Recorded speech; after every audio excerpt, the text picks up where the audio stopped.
So hello guys, good morning, good afternoon, good evening. तो आज हम लोग जो है हम लोगों ने कुछ अपराइजिंग्स रिवोल्ट्स के बाद पढ़ा जो ब्रिटिश के दौरान हुई। ब्रिटिश 1857 की रिवोल्ट से पहले ब्रिटिश अंडर ब्रिटिश रूल, फिर हमने 1857 का इवेंट के बारे में देखा।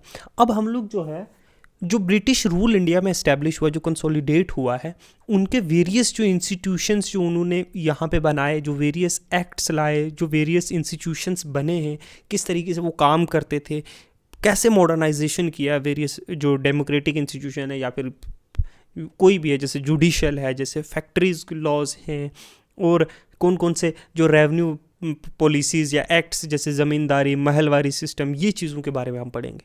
फिर इसके नेक्स्ट चैप्टर में हम लोग जो है पढ़ेंगे कि 1770 जो 4 है उससे लेकर 1857 तक जो वेरियस एक्ट्स हैं उनके बारे में पढ़ेंगे। ठीक है, तो आज का हम लोग पढ़ेंगे, तो हम लोग स्टार्ट करेंगे डेवलपमेंट, जुडिशरी की डेवलपमेंट कैसे हुई है ब्रिटिश रूल के अंदर, वो पढ़ते हैं। देखो, बहुत सारी सिग्निफिकेंट चेंजेस लाए हैं ब्रिटिश ने। जब ब्रिटिश जो है जो जुडिशरी सिस्टम में, खासकर जब ब्रिटिश रूल इंडिया में आया, जो कॉलोनियल इंटरेस्ट के साथ मिलते जुलते काम हो, उन्होंने बहुत सारे रिफॉर्म इंट्रोड्यूस किए, सिस्टम मोर ऑर्गेनाइज किया, सिस्टम को एफिशिएंट बनाने की कोशिश की अपने फ़ायदे के लिए। तो हम लोग जो है बहुत सारे की सर्वल पार्ट्स में डिवाइडेड है। हम लोग प्री जुडिशल सिस्टम देखते हैं कि इस जो जुडिशल सिस्टम तब था जब ब्रिटिश इंडिया में नहीं आए थे, चाहे वो मुगल एरा की बात करें या उससे पहले की बात करें। तो ब्रिटिश के इंडिया से आने से पहले जो है इंडिया का जुडिशल सिस्टम है वो बहुत डिफरेंट था। डिपेंड करता था रीजन के ऊपर, अलग रीजन में अलग टाइप का था, अलग कस्टम्स जो लोकल कस्टम है उसके हिसाब से था, रिलीजियस लॉ थे, ट्रेडिशनल सिस्टम था, किस तरीके से कोई लड़ाई झगड़ा उसको रिजॉल्व करना है। लेकिन ब्रिटिश ने क्या किया, ब्रिटिश ने तो एक तरह का लीगल सिस्टम अपनाने की कोशिश की ना। तो हम जैसे कुछ रीजन जहाँ मुस्लिम सुल्तान थे या फिर मुगल एम्पायर था, वहाँ इस्लामिक लॉ था, शरिया था, या कस्टमरी लॉ प्रैक्टिस किए जाते थे। कुछ एरियाज़ में जो है वहाँ के लोकल रीतो रिवाज के हिसाब से, जैसे आज भी ट्राइबल कम्युनिटीज़ जो है अपने हिसाब से जो है जस्टिस सर्व करती है लोगों को, अपने कस्टम्स के हिसाब से कैसे होता है। तो कहीं पंचायत राज पंचायती सिस्टम थे कि पंचायत बैठेगी और फैसला लेगा, पंचायत राज इंस्टीट्यूशन आने से भी पहले, क्योंकि पंचायत राज इंडिया में पंचायत बहुत पुराने चल रहे हैं। इस तरह के ब्रिटिश को ये सिस्टम जो है बड़े ही इनएफिशिएंट लगते थे कि इनसे कोई हल नहीं निकलता है।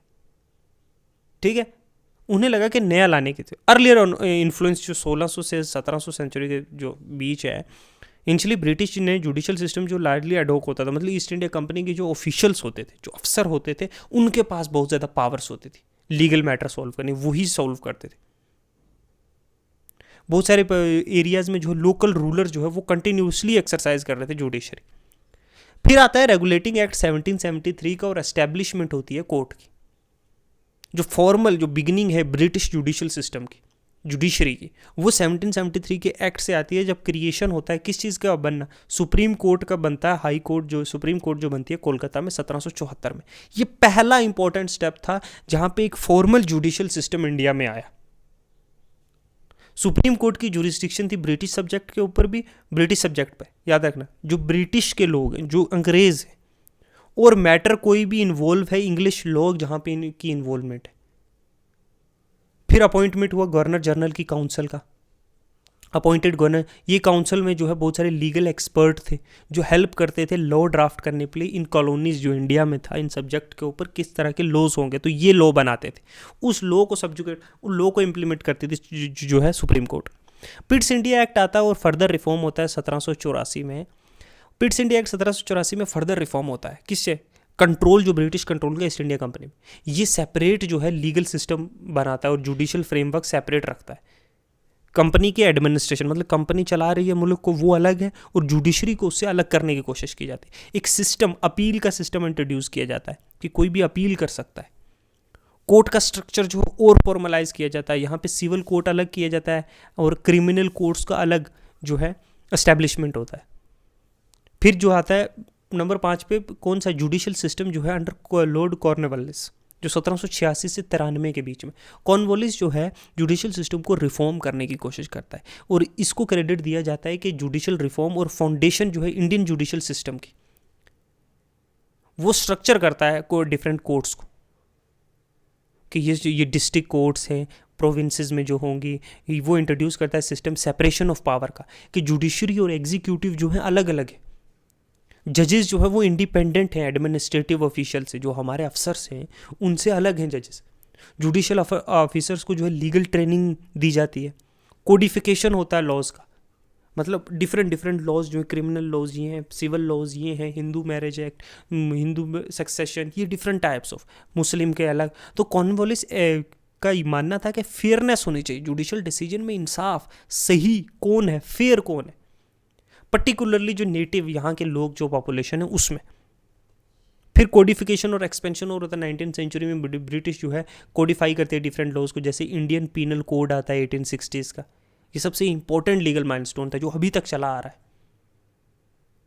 ये मैकॉले के द्वारा ड्राफ्ट किया गया था, लॉर्ड मैकॉले के द्वारा। ये प्रोवाइड करता कॉम्प्रिहेंसिवली कि कैसे क्रिमिनल जो क्राइम्स हैं, जो क्रिमिनल लॉज हैं, उनके अंदर लोगों को कैसे जो है क्या किया जाएगा, कैसे उसके अंदर लोगों को जो है जस्टिस दी जाएगी। इंडियन एविडेंस एक्ट आता है, ये लॉ गवर्न करता है कि कौन सा एविडेंस जो है वो कोर्ट में माना जाएगा, कौन सा नहीं माना जाएगा। तो एक क्लियर पिक्चर लाई जाती है 1872। फिर सिविल प्रोसीजर एक्ट 1908 में जो है, क्रिमिनल और सिविल प्रोसीजर एक्ट। फिर 1973 का जो है जो अमेंड हुआ बाद में, ये लॉ फ्रेमवर्क कैसे सिविल और क्रिमिनल कोर्ट्स इंडिया में फंक्शन करेंगे।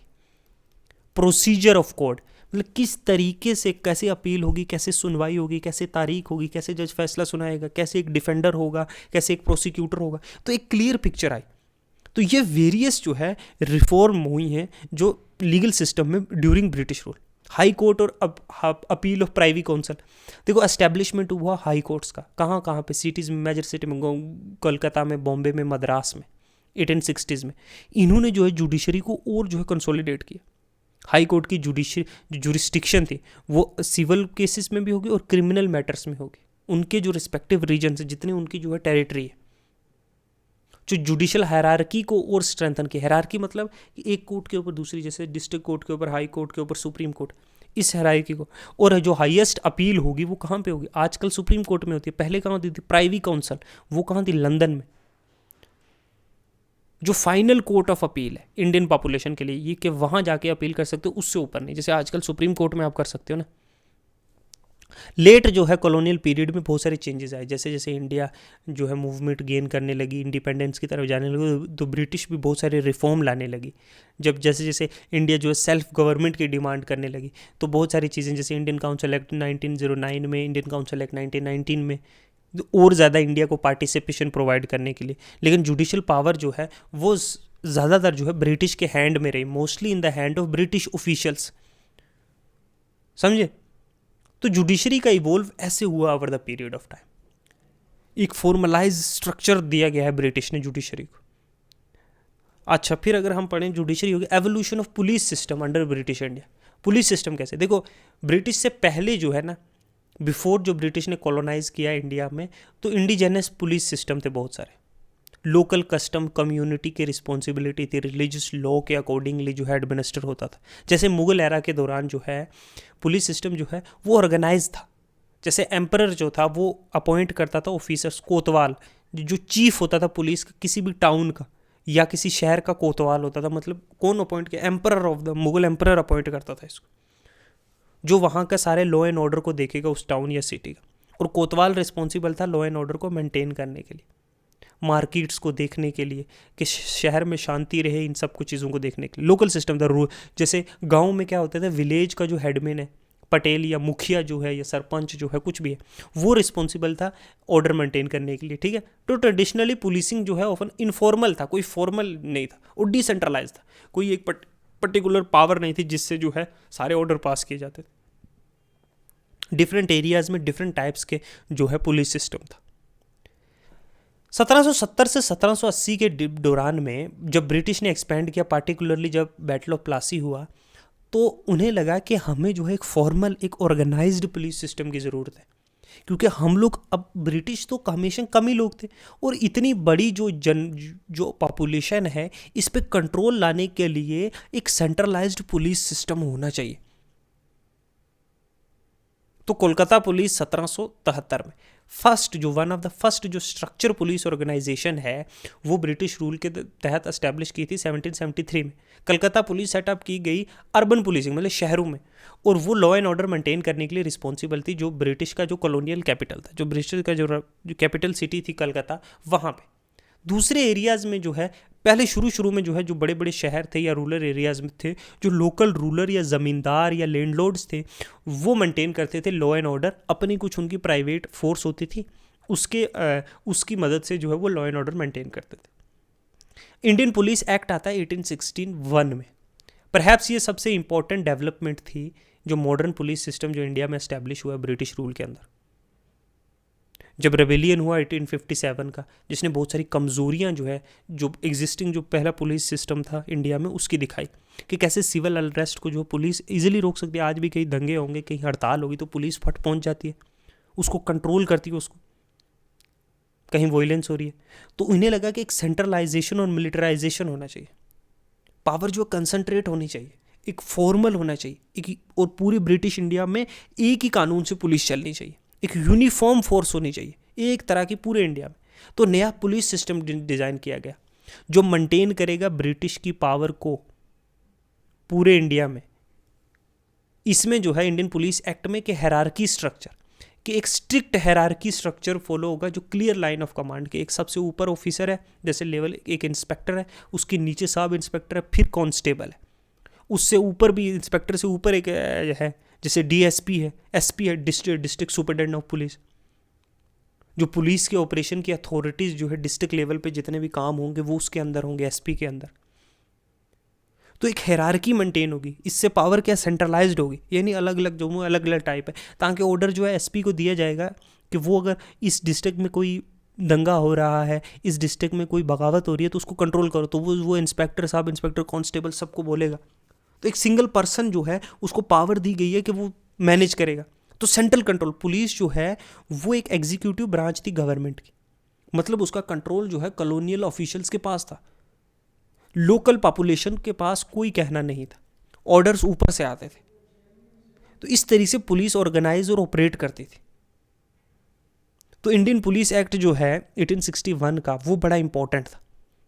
अब पुलिस जो है उसको मिलिटराइज किया, मतलब उसको उनको हथियार दिए गए थे, पुलिस ऑफिसर्स को जो है बहुत सारी पावर्स दी गई थी। अगर कोई भी पॉलिटिकल रेजिस्टेंस या कोई बगावत होती है या कोई रेबेलियन होता है या कोई अपराइजिंग होती है तो उसको क्रश कर सकते हो, सप्रेस कर सकते हो, आप फोर्स का यूज़ कर सकते हो।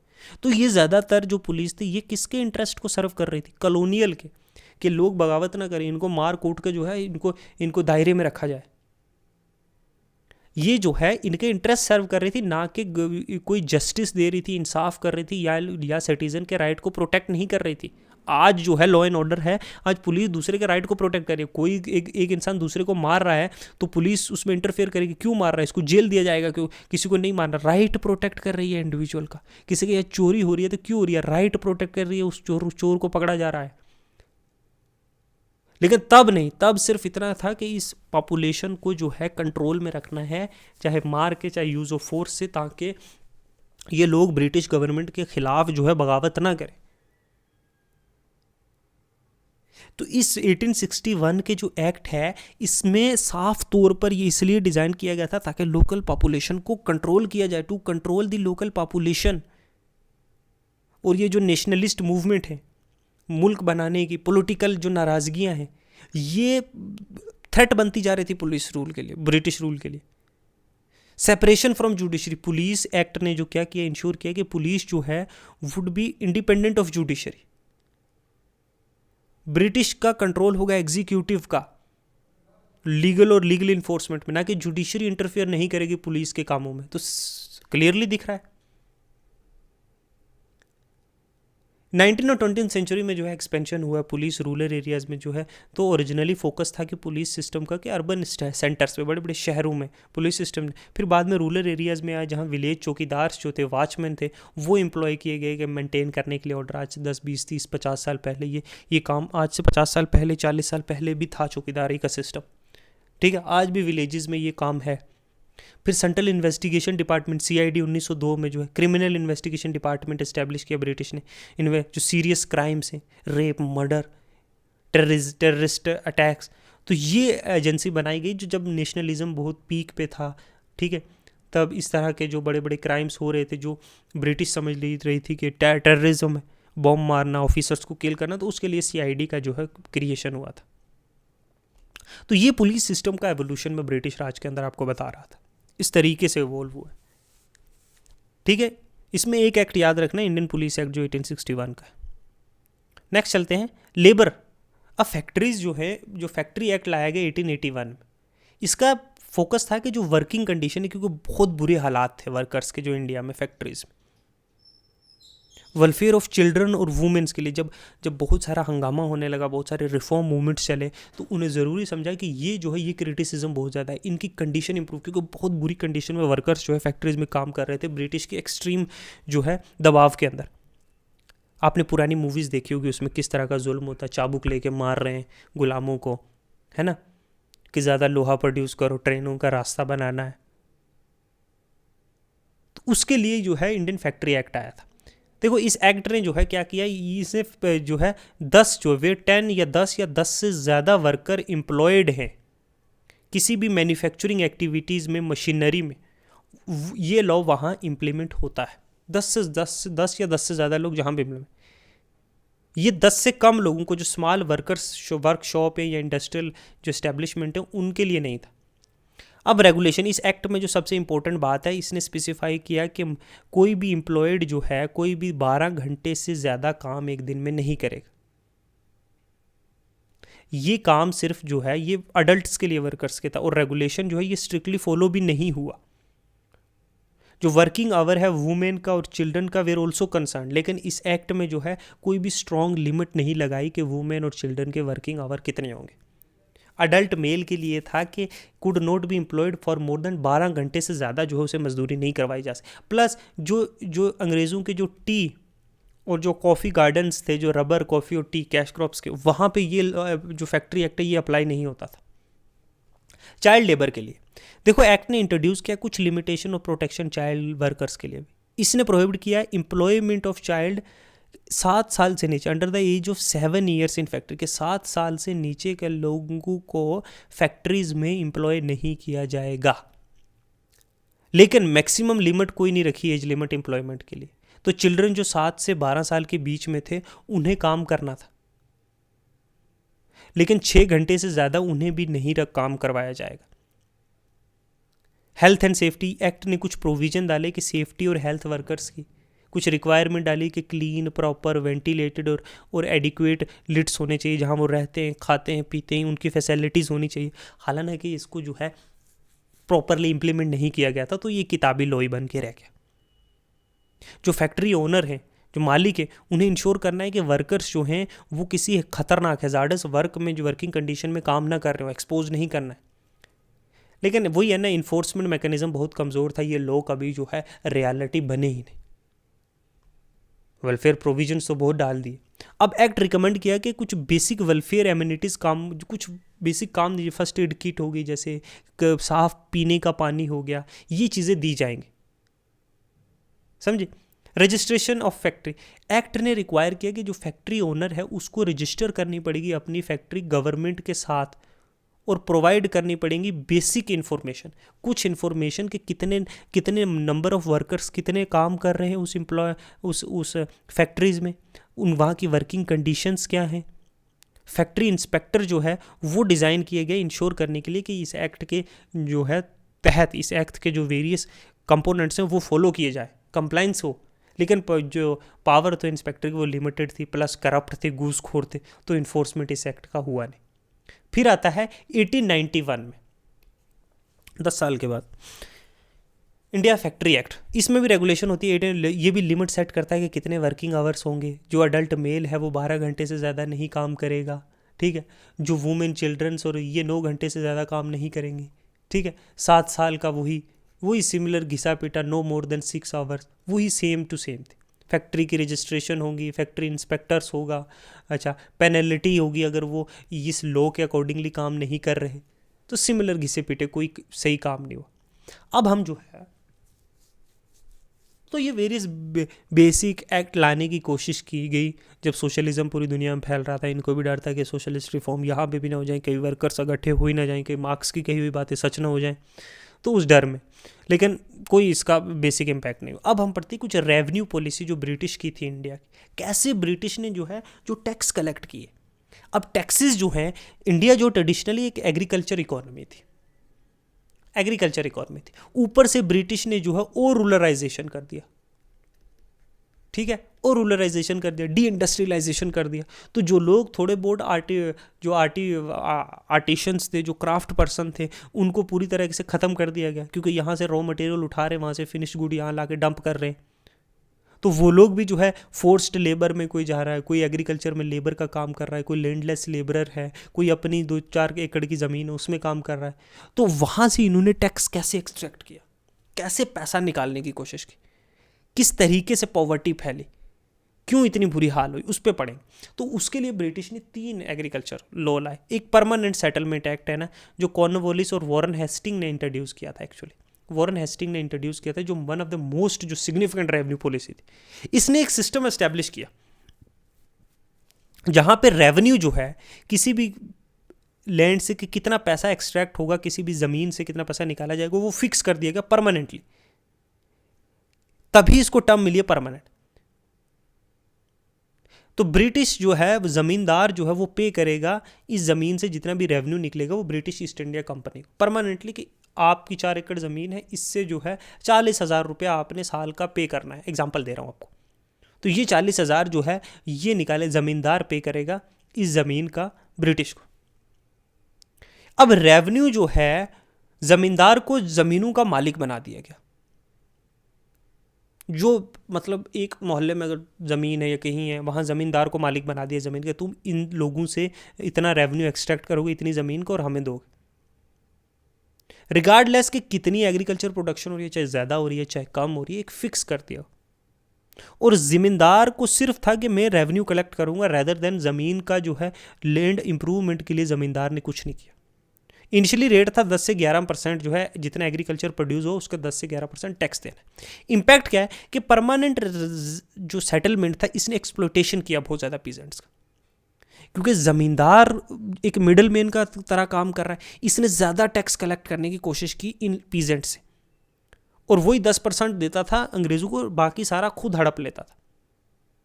और इसकी वजह से पीजेंट्स जो हैं वो कर्जे में डूबते चले गए, क्योंकि ज़्यादा से ज़्यादा बहुत सारे केसेस में ज़मींदार जो है वो जो फिक्स किया गया रेवेन्यू वही नहीं पूरा कर पा रहा, क्योंकि लैंड इंप्रूव ही नहीं, लैंड में उतनी प्रोडक्शन ही नहीं हो रही।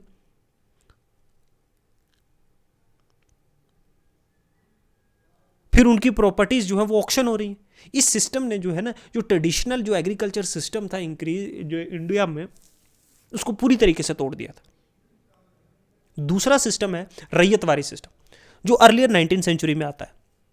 रैयतवारी सिस्टम इंट्रोड्यूस किया गया मद्रास में, बॉम्बे में, और साउथर्न पार्ट में इंडिया में थॉमस मुनरो और अलेक्जेंडर रीड है, उन्होंने इंट्रोड्यूस किया था, और डेविड रिकार्डो ने। इस सिस्टम में क्या होता है कि इस सिस्टम में ब्रिटिश जो है, ब्रिटिश गवर्नमेंट, अब इसमें ज़मींदार नहीं, इंटरमीडिएटरी नहीं है, कोई बीच में वचोला नहीं है, ये डायरेक्टली असेस करेगी और कलेक्ट करेगी रेवेन्यू रैयत से, मतलब कल्टीवेटर या पीजेंट से, जो उस पर खेती कर रहा उससे डायरेक्टली पैसा लेगी, रादर देन कोई इंटरमीडिएटरी जैसे ज़मींदार है। लैंड को असेस किया जाएगा, फिर उसके बेस पे टैक्स कलेक्ट किया। अब गवर्नमेंट डिटरमाइंड करती थी लैंड का रेवेन्यू कि कितनी प्रोडक्शन हो रही है उस लैंड पे, और फिक्स कर देती थी रेवेन्यू रेट के रैयत से कि हमें इतना अमाउंट जो है कलेक्ट करना है as a tax agriculture produce. अब रैयत सिस्टम ने बहुत ज़्यादा हार्डशिप की, क्योंकि प्रॉपर लैंड सर्वे नहीं हुए, और ये पैसा जो लेती थी, कुछ पैसा इंप्रूवमेंट के लिए भी तो लैंड का उनको कुछ करना चाहिए ना, इरिगेशन फैसिलिटीज़ बनानी चाहिए, कुछ करना चाहिए, कुछ नहीं। और रेवेन्यू डिमांड बहुत ज़्यादा हाई होती थी। एक्चुअल जो एग्रीकल्चर आउटपुट है वो इतना होता भी नहीं था, इतनी प्रोडक्शन भी नहीं होती थी।